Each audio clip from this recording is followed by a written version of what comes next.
l'axe de la cortico-surrénale. De la cortico-surrénale et pas toute la cortico-surrénale. D'accord? Les facteurs hypothalamiques. L'ADH, on est revenu à l'ADH. On a insisté sur le fait que l'ADH pouvait agir sur la CTH. Vous vous en souvenez? Et que le cortisol avait un rétrocontrôle négatif sur l'ADH. Richard, vous vous en souvenez? Oui. La relation entre l'ADH et la CTH. Oui. Très bien, on va en reparler maintenant. Donc, j'ai deux facteurs hypothalamiques qui sont la CRH et l'ADH. La CRH et l'ADH. La CRH, c'est l'hormone classique de l'axe, c'est la corticotrophine releasing hormone. Ou cortico, comment on les appelle de l'hypothalamus? Libérine. Cortico-libérine. Elle est synthétisée sous forme de prépro-hormone, puis de hormone. Ça, c'est pas important. La localisation de l'hormone dans le précurseur, prépro-hormone, est variable d'une hormone à l'autre. Bon, c'est pas important. On vous dit ici que sa localisation dans le précurseur, elle est variable. Sa localisation dans le précurseur, elle est variable. C'est-à-dire que, par exemple, voici le précurseur. Ça, c'est le précurseur protéique. D'accord? L'hormone, des fois, je la retrouve ici. Des fois, je la retrouve ici. Donc, sa localisation dans le précurseur, elle n'est pas toujours la même. Elle varie d'une hormone à l'autre. L'ADH, voire avant. On a très bien dit que l'ADH stimulait l'axe de la CTH.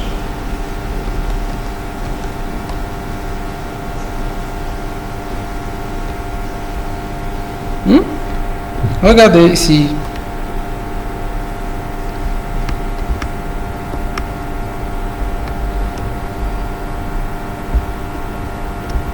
Allez, O. Fois. Donc, neurones. Voilà. L'effet de l'ADH sur les neurones anti-hypophysaires produisant la CTH par le biais des neurones ADH dont les accents se terminent dans la tige pituitaire. Donc, l'hypothalamus va envoyer des neurones qui vont s'arrêter au niveau de la tige pituitaire. Parce que est-ce que vous vous souvenez que les ganglions, les neurones qui étaient responsables de la sécrétion d'ADH et d'ocytocine, ils avaient trois terminaisons. Soit ils se terminaient au niveau de la neurohypophyse, soit ils se terminaient au niveau de la tige pituitaire, soit ils se terminaient au niveau du système nerveux central. Si ils se terminaient au niveau de la neurohypophyse, ils allaient sécréter dans le sang. C'est une stimulation endocrine. Si il se terminait au niveau de la tige pituitaire, c'était pour déverser dans le système porte-hypothalamo-hypophysaire. C'est une stimulation paracrine. Si il se terminait dans le système nerveux central, c'était des transmissions synaptiques.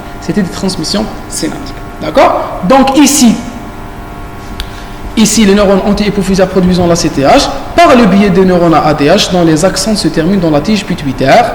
D'accord? Ils vont déverser l'ADH dans la tige pituitaire et en étant dans la tige pituitaire, ils vont aller dans l'antéhypophyse. D'accord? Elle va stimuler la libération de la CTH en se fixant sur des récepteurs VR3. Voilà, les V3. Les V3 qui activent également la voie de la phospholipase C.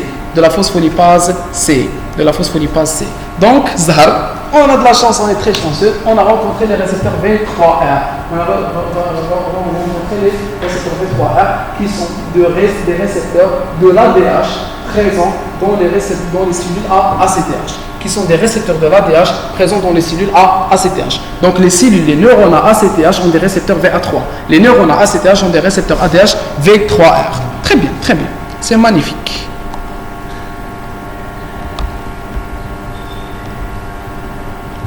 On continue. Donc, la CRH et l'ADH peuvent stimuler la synthèse. Les facteurs anti-hypophysaires, l'ACTH et les autres peptides associés, POMC, pro-opiomélaноcortine, notion de polyprotéine. On va voir cette polyprotéine. L'ACTH ou adrénocorticotrophine hormone, adrénocorticotrophine hormone, adréno.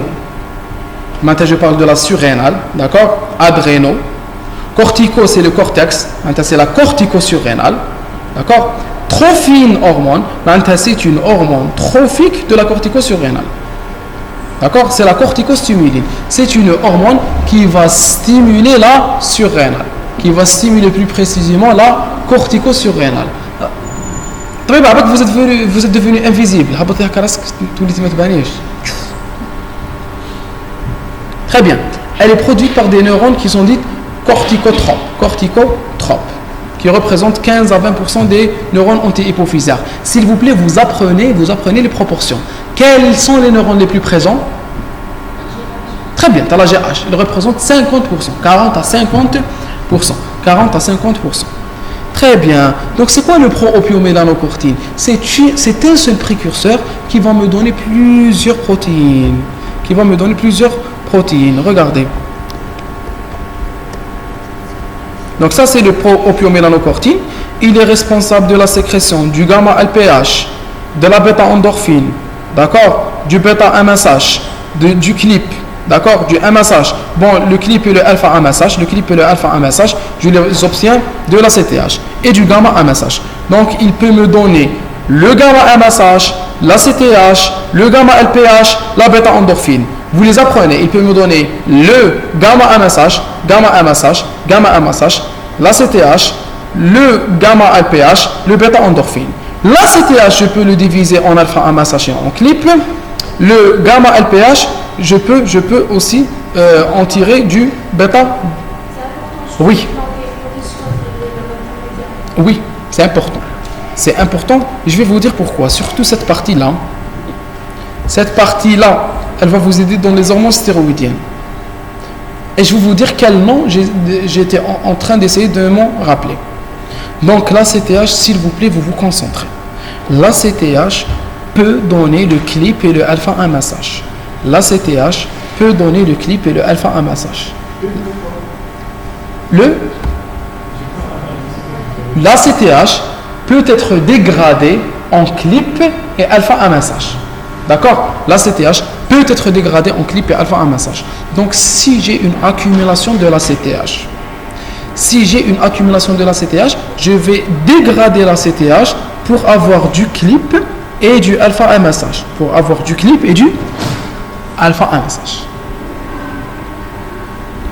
Voilà un schéma un peu plus beau. Donc, préopio-mélanocortine, je vais enlever le peptide signal, il va me donner le pro-hormone, il va subir l'action des maturases, elle va me donner une extrémité N-terminale, une extrémité C-terminale. L'extrémité N-terminale, qu'est-ce qu'elle va me donner? Elle va me donner la CTH et le gamma-MSH, et l'extrémité C-terminale va me donner le gamma-LPH et la bêta-endorphine. Le gamma-LPH va me donner un autre peptide non important et le bêta-MSH. Ça, c'est la partie la plus importante. Je peux dégrader la CTH en CLIP et alpha-MSH. En CLIP et alpha-MSH, vous retenez ça.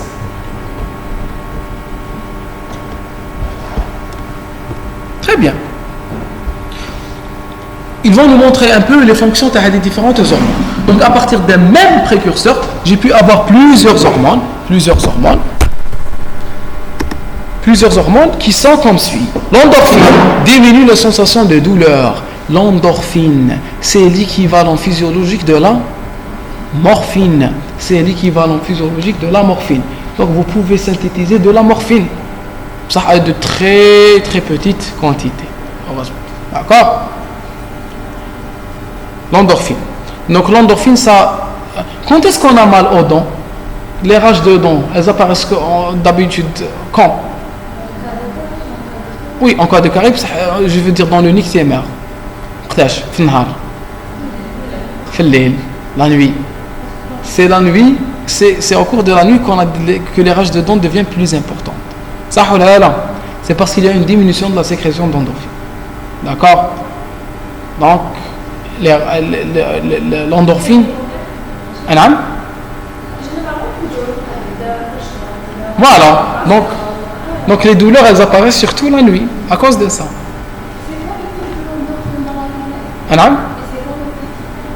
Je ne sais pas. Je ne sais pas, mais je sais qu'elle diminue. On va chercher. Donc il faut chercher le cycle de l'endorphine. Je ne sais même pas si son cycle est circadien. Mais je crois que si. Oui. En tous les cas, elle diminue la nuit. C'est pour ça qu'on a plus mal la nuit. D'accord? L'alpha-amassage. Donc vous voyez, il faut toujours s'ouvrir à la culture. D'accord? Parce que cette information, je l'ai apprise quand j'étais au primaire. Mais ça peut s'expliquer aussi par le fait que la nuit. Vous connaissez le gain control? Le gain control. Non? Le système de gain control, ça veut dire d'autres sensations. Par exemple, quand vous faites comme ça, oui. Cette sensation va influencer sur la sensation de la douleur. De là? Gain control. Ah oui, d'accord. Vous avez compris?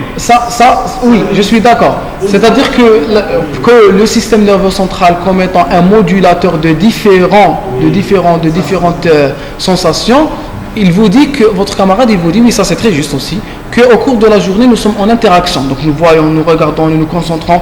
C'est comme si nous occupions notre esprit.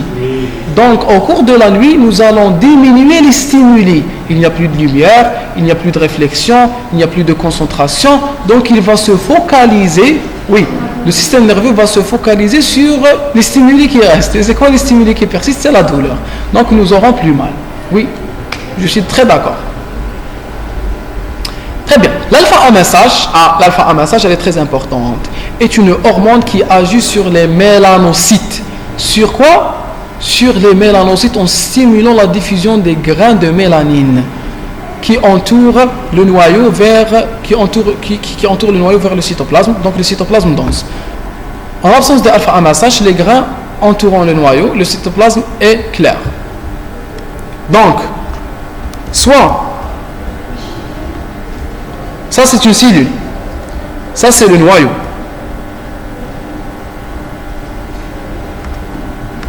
D'accord? Et ça, c'est les amassages. Bon, c'est la mélanine.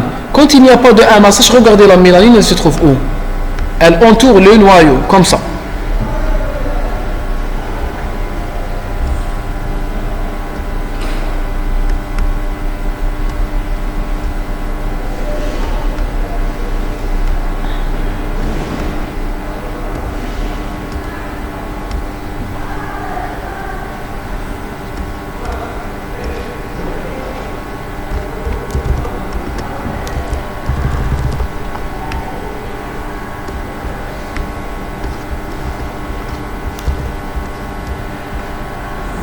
Donc qu'est-ce qu'elle fait? Elle entoure le noyau. Lorsque l'alpha-amassage vient, alpha-amassage, elle va stimuler la cellule et il y aura une dispersion. Ils vont s'éloigner du noyau. Ils vont se retrouver en périphérie. Donc, quand l'alpha-amassage n'est pas présente, la mélanine, elle est compactée autour du noyau. Quand l'alpha-amassage est là, il y aura une dispersion de la mélanine. Donc, les mélanocytes donneront un aspect de peau bronzée. C'est comme une personne qui a plus de mélanine. Une personne qui est blanche de peau, elle a moins de mélanine qu'une personne qui est noire de peau. D'accord? Une personne qui est blanche de peau, elle a moins de mélanine qu'une personne qui a plus de... une personne qui est blanche de peau, elle a moins de mélanine qu'une personne qui est noire. D'accord? Oui?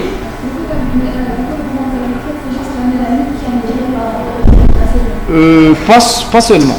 Non, le bronzage, c'est les effets des UV. Ça brûle notre peau. D'accord? D'accord? Mais l'alpha-amassage, sans bronzage, sans soleil, d'accord, sans UV, il y a une dispersion qui donnera du bronzage. Donc c'est comme si notre peau se noircissait. L'alpha-amassage noircit la peau. L'alpha-amassage fait bronzer la peau. Est-ce qu'on est d'accord? L'alpha-amassage, elle vient d'où? Elle vient de l'ACTH. Je vous avais dit que l'ACTH pouvait être dégradé en clip et en alpha-amassage. On est d'accord? Très bien.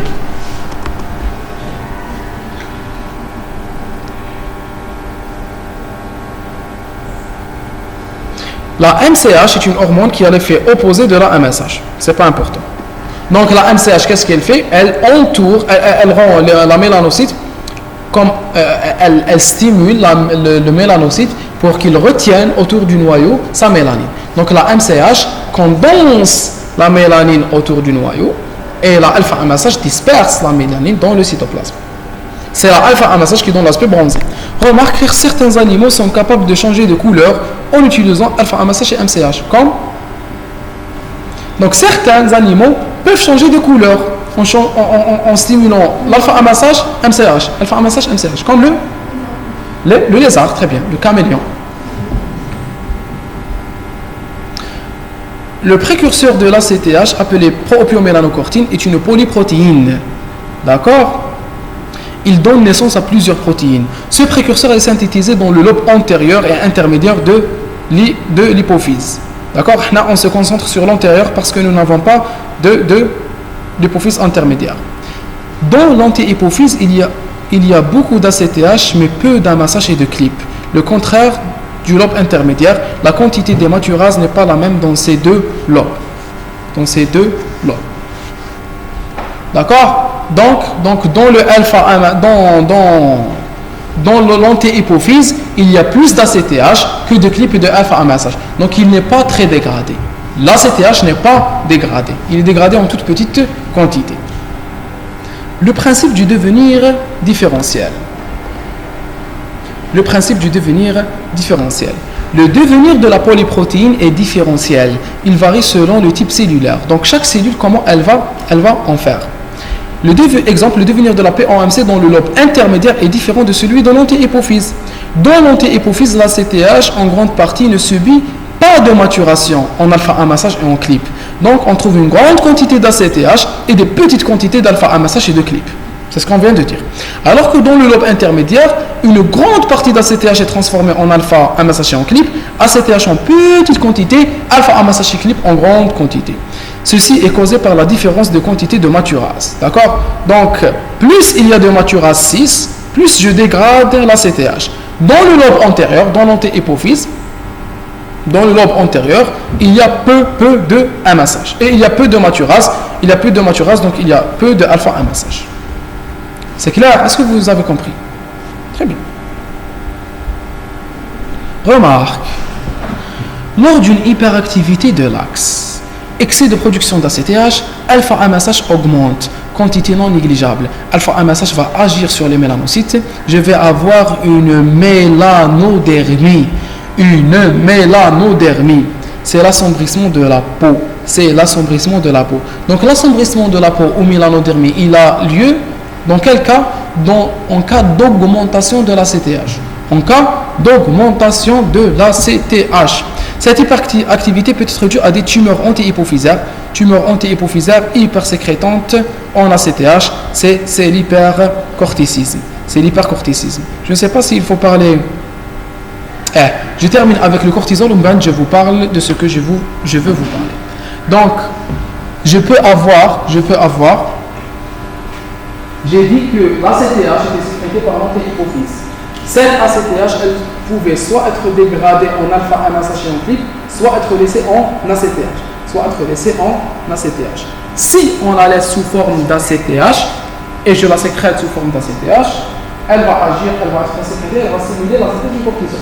Par contre, si je la dégrade, elle va me donner de l'alpha-MSH et du CLIP. L'alpha-MSH est responsable de l'assombrissement de la peau par dispersion de la mélanine. On nous dit que certaines pathologies causaient l'augmentation, causaient l'élévation de l'ACTH. Soit c'est une tumeur primitive ici qui va augmenter la sécrétion de l'ACTH, soit c'est une autre maladie, par exemple, au cours de laquelle j'ai un déficit en cortisol, je ne peux pas synthétiser le cortisol, et pour stimuler la synthèse du cortisol, la diminution du cortisol va stimuler un rétrocontrôle positif, elle va stimuler la synthèse de l'ACTH pour que l'ACTH donne plus de cortisol. Donc quand j'ai une insuffisance cortico-surrénalienne, quand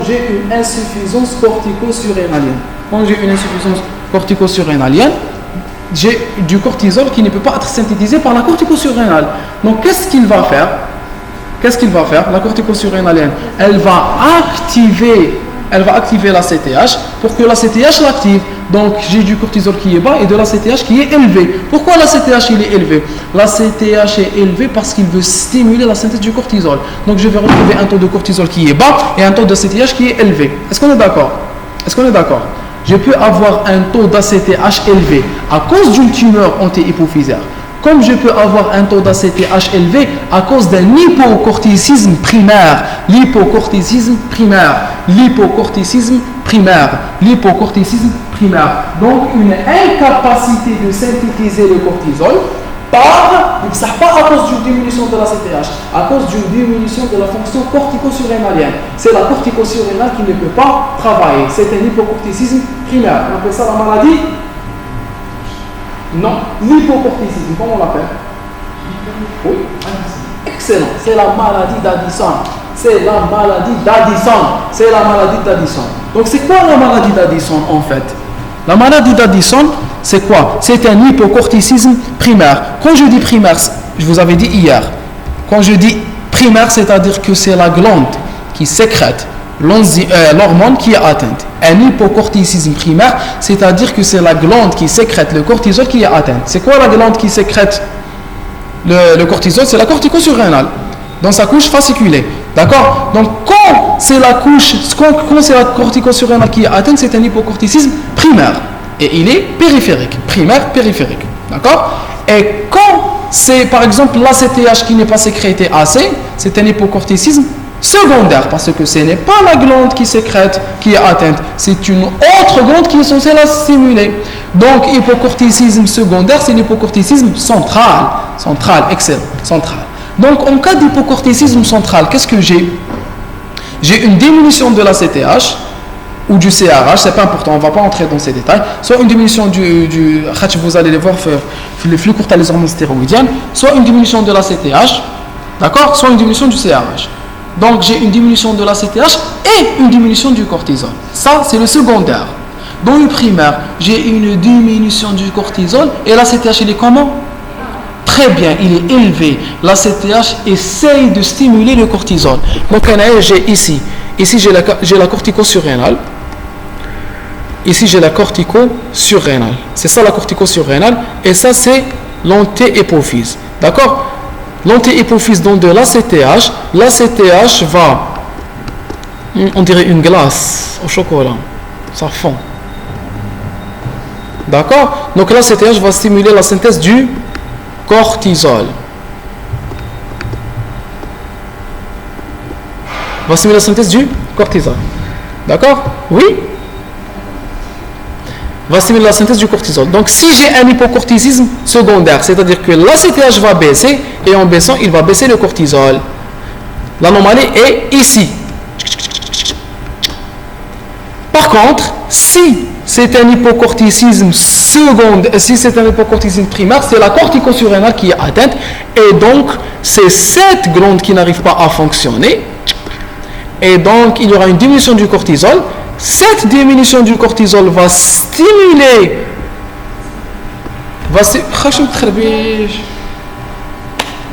donc elle va stimuler l'antihypophyse et l'antihypophyse va sécréter encore plus d'ACTH. Pourquoi? Pour stimuler le cortisol. C'est ça la maladie d'Addison. C'est ça la maladie d'Addison. Et je vais encore entrer dans quelques détails. La maladie d'Addison, il y a une insuffisance de la couche fasciculée qui va s'accompagner par un hyperfonctionnement de la couche glomérulée. Très bien, de la couche glomérulée. Donc, pas glomérulée. Glomérulée, qu'est-ce qu'elle synthétise? Non. Oui, elle synthétise la globostérone, mais ce n'est pas elle qui stimule vraiment. C'est la couche glomérulée un peu et surtout la réticulée. C'est la réticulée qui synthétise les androgènes. Donc dans la maladie d'Addison, il y a une activation, une hyper... Je ne sais pas s'il faut vous parler de ça, mais bon, je vais vous en parler. وشنو قالوا لكم؟ تحقوها؟ Je ne sais pas. Oui, تحقوها معليش. Oui.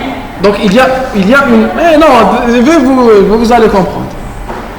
Donc il y a une stimulation, il y a une inhibition de la couche fasciculée et une stimulation de la glomérulée et de la réticulée. Donc il y aura une hypersécrétion d'androgène, et l'androgène c'est une hormone sexuelle. C'est une hormone sexuelle. C'est une hormone sexuelle. Très bien. Et donc je vais avoir une activation de la CTH. La CTH va élever, elle va devenir tellement élevée qu'elle va être dégradée. Elle va être dégradée en quoi? En clip et en alpha-amassage. Donc j'aurai une mélanodermie. Au cours de la maladie d'Addison, j'ai une mélanodermie par accumulation de la CTH. Donc au cours de la mélanodermie, qu'est-ce que j'ai? J'ai une insuffisance, un hypocorticisme, une hyper-ACTH, une mélanodermie et un libido. Vous connaissez la libido, c'est l'envie sexuelle qui devient forte à cause de l'élévation des androgènes. Quel est le personnage historique très connu qui était atteint de la maladie d'Addison? Comment? Non. Vous êtes presque, il faut avancer de 100 années. Excellent. Franklin Kennedy. Vous avez vu Kennedy quand il a donné son discours pour nous souhaiter bravo en 1962, quand l'Algérie a eu son indépendance. I hope to Algeria. Il a parlé au peuple algérien pour son indépendance. Kennedy, dans ses discours, il était bronzé, bien bronzé. Pourquoi il était bronzé? Parce qu'il était mélanoderme. Kennedy avait une mélanodermie. Et il était connu pour un scandale sexuel avec une actrice qui s'appelait Marilyn Monroe. Donc voilà. Donc tout se lit. Mais c'était pas un scandale, c'était je sais, mais pour un président c'était un scandale parce qu'il a eu une relation extra-conjugale. Oui. D'accord. Kennedy. نعم؟ نعم؟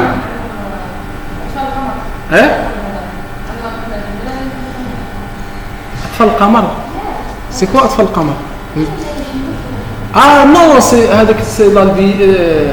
أطفال القمر ماشي مبرونزي طبيبة القمر بيض. C'est des albinos. C'est un autre problème, c'est l'absence de mélanine. D'accord? Oui, ils ont un trouble sur la mélanine, je suis d'accord, mais pas dans le cortisol et tout. D'accord? Donc c'est la maladie d'Addison. Il s'appelle comment Addison? Il s'appelle Thomas, à cause de Thomas Edison. Voilà, et vous êtes en train de rire. Et bien il s'appelle Thomas. Il s'appelle Thomas Addison, oui. J'allais vous parler de ça, parce qu'il s'appelle Thomas Addison, comme l'inventeur, j'essaie de me rappeler, de l'inventeur de la lampe. Bon, on essaie de dire que ce n'est pas le mais ce n'est pas le problème. D'accord? L'inventeur de la lampe, c'est qui? C'est Thomas Edison. Ce médecin-là, il s'appelle Thomas Addison. Les deux s'appellent Thomas. D'accord? Les deux s'appellent Thomas. Oui, tiens, vous vous L'un s'appelle Thomas Addison et l'autre s'appelle Thomas Edison. Un s'appelle Thomas Addison et l'autre s'appelle Thomas Edison. Thomas Edison qui était un.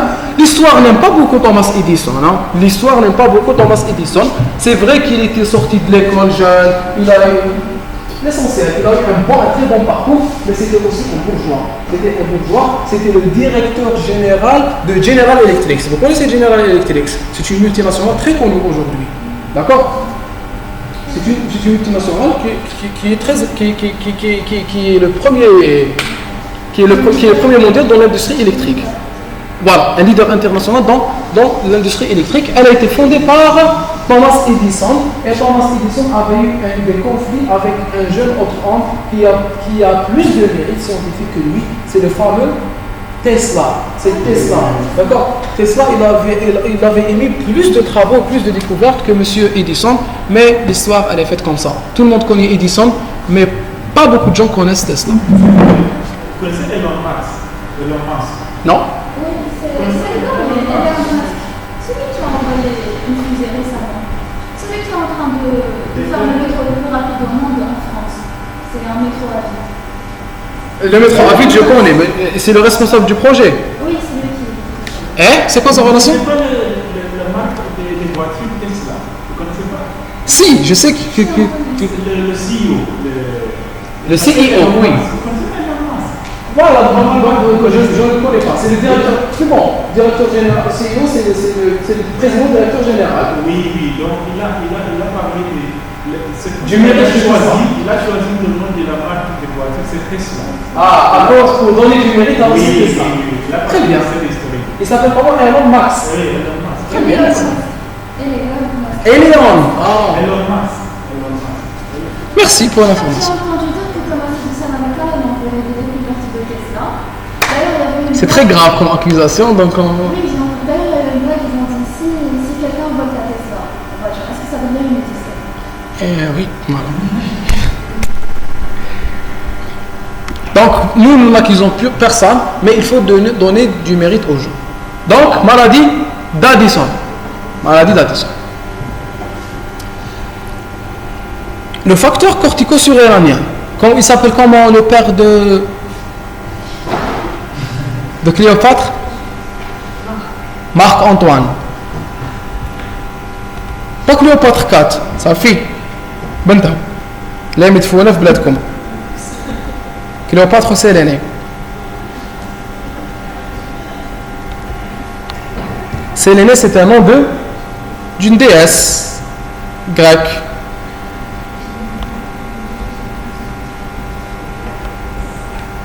C'est la déesse de la...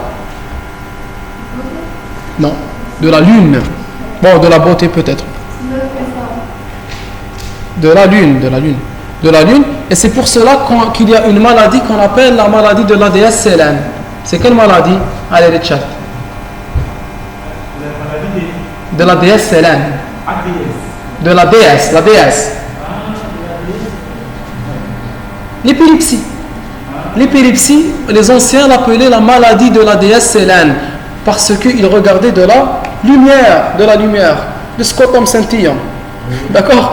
Donc on l'appelait la maladie de la déesse Sélène. Et l'ironie de toute notre histoire, hier on était arrivé à Cléopâtre? Parce qu'on avait parlé de la césarienne et de César.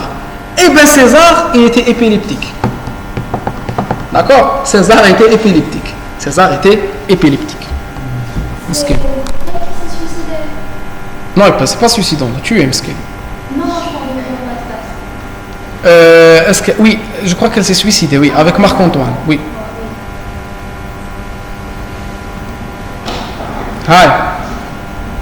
Les facteurs cortico-surrénaliens. On est arrivé au cortisol maintenant, produit par la cortico-surrénale. C'est une hormone stéroïde, d'accord? C'est une hormone stéroïde. Il provoque l'hyperglycémie, on le sait. Régulation de l'axe de la cortico-surrénale.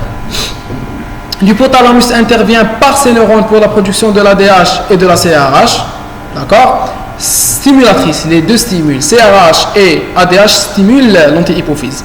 De la production et de la libération d'ACTH au niveau de l'anti-hypophyse. Ces deux hormones agissent de manière coopérative. Voyez, la CRH active, l'ADH active. Et donc chacune d'elles amplifie l'effet de l'autre en renforçant son action sur l'anti-hypophyse. Il y a des neurones hypothalamiques qui sécrètent l'ADH et la CRH en même temps. Il existe des neurones qui sécrètent l'ADH et la CRH. La CTH est libérée dans la circulation générale, elle va agir sur la cortico-surrénale, production du cortisol, libération dans la circulation générale, concentration augmentée, feedback négatif. Donc le cortisol va inhiber l'ADH, le cortisol va inhiber la CRH.